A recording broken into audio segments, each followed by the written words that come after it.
Hello everyone, welcome to regal classes. आज के इस वीडियो में हम एक national level science talent search examination के बारे में देखने वाले हैं। तो उस एग्जामिनेशन का नाम है विद्यार्थी विज्ञान मंथन 2020-21।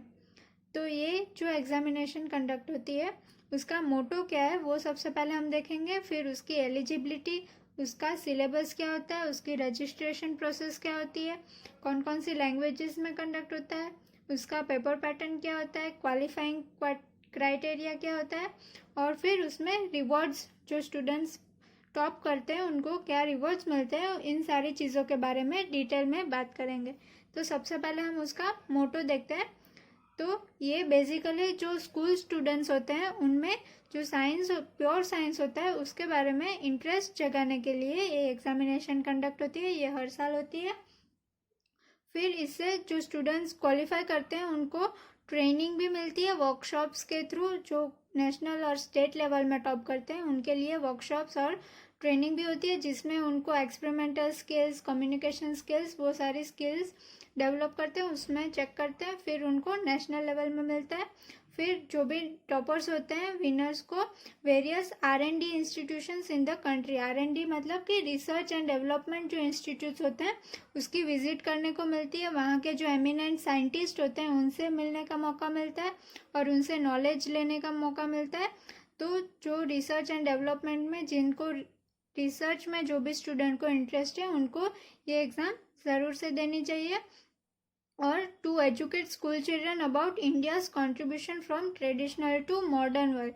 और जो स्टूडेंट्स हैं स्कूल के, उनको जो इंडिया का कंट्रीब्यूशन रहा है साइंस टेक्नोलॉजी में, या फिर जो पहले ट्रेडिशनल मेथड्स थी उसमें से अब जो पूरा मॉडर्न वर्ल्ड हुआ है उसमें इंडिया का क्या कंट्रीब्यूशन है, इन सारी बातों को जो स्कूल स्टूडेंट्स होते हैं उनमें ये सारा नॉलेज डालने के लिए ये एग्जामिनेशन हर साल कंडक्ट होती है। अब नेक्स्ट हम उसकी एलिजिबिलिटी देखते हैं। तो school students from class 6 to class 11, तो कोई भी स्टूडेंट जो क्लास 6 से क्लास 11 तक के में पढ़ता है वो, और कोई भी बोर्ड से बिलोंग करता है, CBSE बोर्ड हो, ICSE बोर्ड हो या फिर कोई भी स्टेट बोर्ड हो, तो वो भी इसमें पार्टिसिपेट कर सकता है। कोई क्लास 12 का स्टूडेंट है तो वो पार्टिसिपेट नहीं कर पाएगा। जो क्लास 11th में अभी प्रेजेंट है वही लोग तब तक ही पार्टिसिपेट कर सकते हैं। और ये रीजनल लैंग्वेजेस में भी कंडक्ट होती है, उसके बारे में हम आगे देखेंगे, तो आपको टेंशन लेने की ज़रूरत नहीं है। और इसमें जो क्लास 6 से 11th है उसमें दो ग्रुप के हैं, जूनियर ग्रुप और सीनियर ग्रुप। तो जो जूनियर ग्रुप है उसमें क्लास 6 से लेकर क्लास 8 तक के स्टूडेंट, मतलब क्लास 6, 7 और 8, ये 3 स्टैंडर्ड के होंगे। और फिर सीनियर ग्रुप है उसमें क्लास 9 टू क्लास 11, मतलब कि 9th वाले, 10th वाले और 11th वाले बच्चों को सीनियर ग्रुप में कंसिडर करेगा। और जो रैंक्स मिलेंगे वो सबको क्लास वाइज अलग अलग मिलेंगे, इसलिए वो कोई टेंशन नहीं है। लेकिन सिलेबस जो है वो थोड़ा सा डिफरेंट होगा दोनों के लिए। अब नेक्स्ट हम उसके सिलेबस के बारे में बात करते हैं। तो सिलेबस में सबसे पहले science and math from text book. तो जो NCERT की टेक्स्ट बुक्स होती है साइंस और मैथ की, उसमें से 50%, मतलब कि 50 क्वेश्चंस पूछे जाएंगे, 1 मार्क ईच। ये टोटल पेपर 100 मार्क्स का होता है और 100 क्वेश्चंस होते हैं 1 मार्क ईच सारे। और फिर करिकुलम है NCERT। तो जो NCERT की जो भी स्टैंडर्ड में आप हो वहाँ तक की आपकी NCERT बुक क्लियर होनी चाहिए, जो टेक्स्ट बुक होती है वो साइंस और मैथ की। फिर सेकंड होगा part Indian contribution to science. उसमें से 20% पूछा जाएगा, मतलब कि 20 क्वेश्चन आएंगे, वो भी 1 मार्क ईच हो गए। और वो VVM स्टडी मटेरियल। तो ये जो स्टडी मटेरियल है विद्यार्थी विज्ञान मंथन का, वो आपको उसकी वेबसाइट पे से मिल जाएगा, और मैं भी आपको नीचे डिस्क्रिप्शन बॉक्स में इसकी लिंक दे दूंगी, तो आप वहाँ से भी देख सकते हैं। फिर थर्ड है life story of Vyankatesh Bapuji Ketkar and his contribution. तो ये जो साइंटिस्ट है उनकी लाइफ स्टोरी पे और उनका जो कंट्रीब्यूशन रहा है उसके बारे में 20% आएगा। वो मीन्स कि 20 क्वेश्चंस, वो भी 1 मार्क ईच हो गए। उसके लिए भी VVM स्टडी मटेरियल प्रोवाइड किया है, उसी में ही होगा। तो ये जो है वो क्वेश्चंस, इनमें से जो 20 और ये 20 है तो वो जो स्टडी मटेरियल प्रोवाइड करेंगे उसमें से होंगे, बाकी का 50 मार्क्स का जो आपके एनसीईआरटी की साइंस और मैथ्स की होगी उसमें से होगा, और जो 10% है वो लॉजिक एंड रीजनिंग, वो भी 1 मार्क ईच होगा। वो जनरल रीडिंग, मतलब वो कहीं से भी आ सकता है। जो लॉजिकल और रीजनिंग के क्वेश्चंस आपको जीके में आते हैं वैसे वाले ही होंगे, बहुत कोई टफ नहीं होंगे, तो वो 10 मार्क्स के आएंगे। अब नेक्स्ट हम लैंग्वेजेस देखते हैं जिसमें ये एग्ज़ाम कंडक्ट होगी। तो ये एग्ज़ाम आपकी इंग्लिश, हिंदी, तमिल, तेलुगु, कन्नड़, मलयालम, मराठी, गुजराती, पंजाबी, बंगाली, ओडिया, असमीज, तो ये सारे रीजनल लैंग्वेजेस में जो भी मेन रीजनल लैंग्वेजेस है उसमें कंडक्ट होगी। तो आप इसमें से कोई भी आपकी लैंग्वेज चूज कर सकते हो। आप अगर इंग्लिश मीडियम में पढ़ते हो तो आप इंग्लिश चूज कर सकते हो, अगर आप हिंदी मीडियम में हो तो आप हिंदी चूज कर सकते हो, गुजराती मीडियम हो तो गुजराती, मराठी, बंगाली, ओडिया एक्सेट्रा, ये सारी इतनी सारे ऑप्शंस है आपको। 1 2 3 6 12 ऑप्शंस है आपको। 12 लैंग्वेजेस में से आप कोई भी एक लैंग्वेज जिसमें आप स्टडी करते हो वो चूज कर सकते हो, लेकिन आपको ध्यान रखना है कि आपकी जो स्टेट बोर्ड की बुक्स है वो आपको रिफर नहीं करनी है। इसके लिए जो करिकुलम है वो एनसीईआरटी का है, तो आपके जो रीजनल लैंग्वेज में अगर एनसीईआरटी की बुक मिले तो आपको उसमें से रिफर करना है, ताकि आपको सिलेबस में कुछ डिफरेंट ना रह जाए। इसलिए आपको आपके जो स्टेट की बुक है वो नहीं पढ़नी है, खाली एनसीईआरटी की रिफर करनी है, साइंस और मैथ की। तो ये आपको ध्यान रखना है। अब नेक्स्ट हम रजिस्ट्रेशन की बात करते हैं। तो इस बार जो रजिस्ट्रेशन है वो ऑनलाइन ही होने वाला है खाली, और उसकी वेबसाइट है www.vvm.org.in। तो ये वेबसाइट पे जाके आप रजिस्टर कर सकते हो। और रजिस्ट्रेशन क्लोजेस, रजिस्ट्रेशन की लास्ट डेट जो है वो है 30 सितंबर 2020। तो आप 30 सितंबर तक आप रजिस्ट्रेशन कर सकते हो, और रजिस्ट्रेशन फ़ी है 100 रुपीज़। तो आप अगर 30 सितंबर तक फ़ी पे कर देते हो तो आपके लिए 100 रुपीज़ होगी, और आपने रजिस्ट्रेशन कर दिया है लेकिन फ़ी पे करना बाकी है, तो आप अगर 1 अक्टूबर से 15 अक्टूबर तक करोगे तो आपको लेट फ़ी 120 रुपीज़ पे करनी पड़ेगी। इसलिए आप 30 सितंबर से पहले ही फ़ी पे कर देना ताकि आपको 100 रुपीज़ ही पे करने पड़े। फिर उसके लिए मॉक टेस्ट होगी 1 नवंबर ऑनवर्ड्स।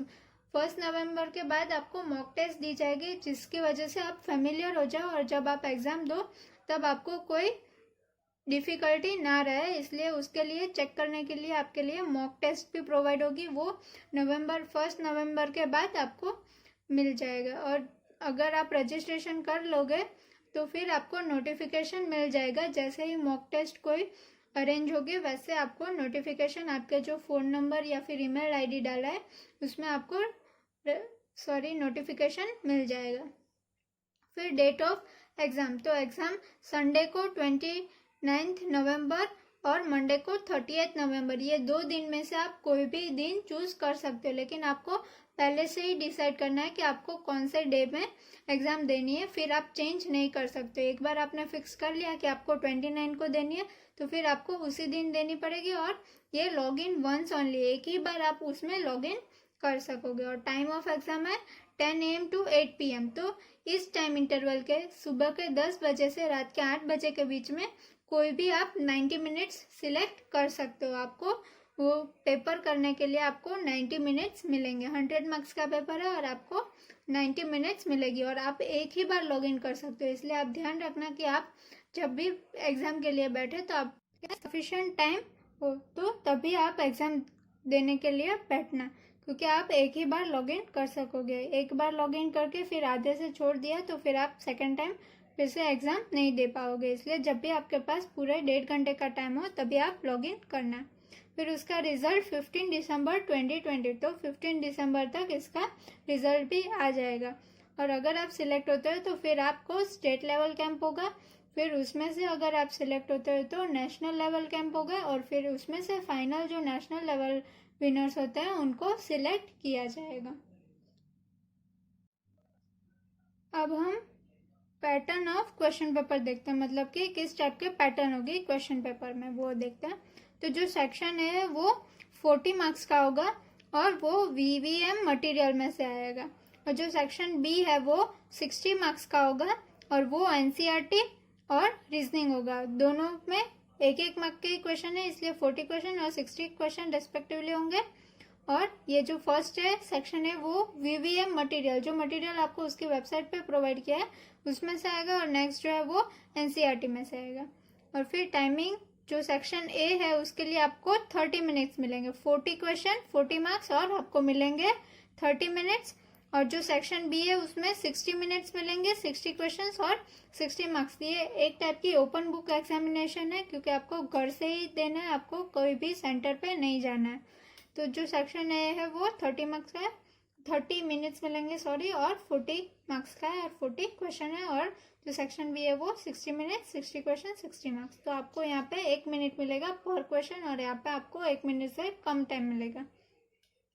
फिर क्वालिफाइंग क्राइटेरिया क्या है कि जो भी स्टूडेंट के सेक्शन बी अगर तो ही चेक होंगे कि उनके जो सेक्शन ए है उसमें 50% या उससे ज़्यादा है। मतलब कि जो सेक्शन ए है हमारा 40 मार्क्स का, उसका 50% मीन्स की हाफ तो 20 होगा। तो अगर आपके सेक्शन ए में 20 मार्क्स है या फिर उससे ज़्यादा है तो ही आपका सेक्शन बी चेक होगा। अगर आपका सेक्शन ए में 20 मार्क्स से कम है तो आपका जो सेक्शन बी है वो चेक ही नहीं होगा, आप वहाँ से ही डिस्क्वालीफाई हो जाओगे।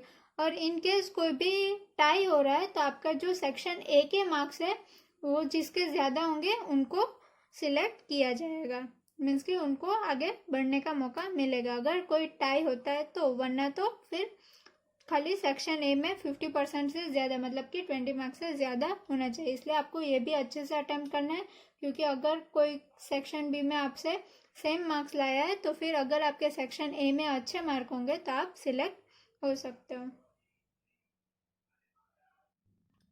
अब हम स्टूडेंट अवार्ड्स की बात करने वाले हैं। तो आप एग्ज़ाम के लिए प्रिपेयर करोगे तो आपको कुछ अवार्ड तो मिलना ही चाहिए, तो उसके बारे में हम देखते हैं। तो जो लेवल 1 है वो स्कूल टॉपर्स है। इसमें अच्छा 2 टाइप के रजिस्ट्रेशन होते हैं, आप स्कूल में से भी रजिस्टर कर सकते हो और आप अपना पर्सनल भी रजिस्ट्रेशन कर सकते हो।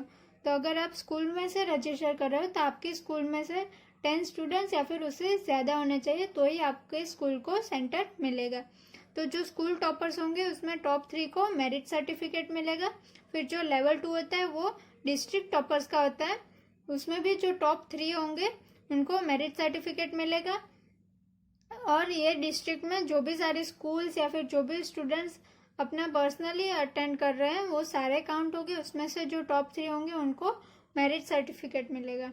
फिर लेवल 3 जो है वो है स्टेट टॉपर्स। तो स्टेट टॉपर्स में जो टॉप 20 होंगे उनको कैंप के लिए बुलाया जाएगा और उनको सर्टिफिकेट प्लस जो ये स्टेट कंपटीशन का मेमेंटो और फिर कैश प्राइज मिलेगा। और उसमें से जो 20 गए हैं कैंप में उसमें से कोई भी 3 स्टूडेंट्स को सिलेक्ट करेंगे, तो पर स्टेट 18 स्टूडेंट्स होंगे, क्योंकि क्लास 6 के 3 होंगे, 7th के 8 के 9th के 10th के और 11th के, वैसे सारे क्लासेस के 3 स्टूडेंट्स होंगे तो टोटल 18 स्टूडेंट्स होंगे। और उसमें से जो फर्स्ट टॉपर है उसको 5000 रुपीज़ की कैश प्राइज मिलेगी, जो सेकंड टॉपर है उसे 3000 रुपीज़ की कैश प्राइज मिलेगी और जो थर्ड टॉपर है उसे 2000 रुपीज़ की कैश प्राइज मिलेगी। और फिर जो 4th लेवल है वो नेशनल टॉपर है, तो उसमें से जो सारे स्टेट में से टॉप 2 होंगे उनको नेशनल कैंप में जाने को मिलेगा। और फिर वो कैंप में से कोई भी 3 नेशनल विनर्स को सिलेक्ट किया जाएगा। और इसमें भी 18 स्टूडेंट्स होंगे, क्योंकि हर क्लास से 3 होंगे, क्लास 6 के 3 होंगे, क्लास 7th के 3, 8th के 9th के 10th के, वैसे सिमिलरली 11th के भी 3। और उनको भी क्या क्या मिलेगा, सर्टिफिकेट मिलेगा, फिर नेशनल कंपटीशन का मेमेंटो मिलेगा और कैश प्राइज में जो फर्स्ट विनर है उसे 25,000 रुपीज़ मिलेंगे, जो सेकंड विनर है उनको 15,000 रुपीज़ और जो थर्ड विनर है उनको 10,000 रुपीज़ मिलेंगे। तो आप अगर नेशनल में आते हो तो आपको इतनी कैश प्राइज में मिलेगी, प्लस आपको एक्सपीरियंस, इसमें ज़्यादा मेन तो है कि आपको साइंटिस्ट से मिलने का मौका मिलेगा, जो रिसर्च एंड डेवलपमेंट इंस्टीट्यूट है उनकी विजिट करने को मिलेगा और आपको प्योर साइंस के बारे में ज़्यादा से ज़्यादा इन्फॉर्मेशन मिलेगी। इसलिए आपको ये एग्ज़ाम तो ज़रूर से देनी चाहिए अगर आप क्लास 6 से 11th के स्टूडेंट्स हो तो। Thank you.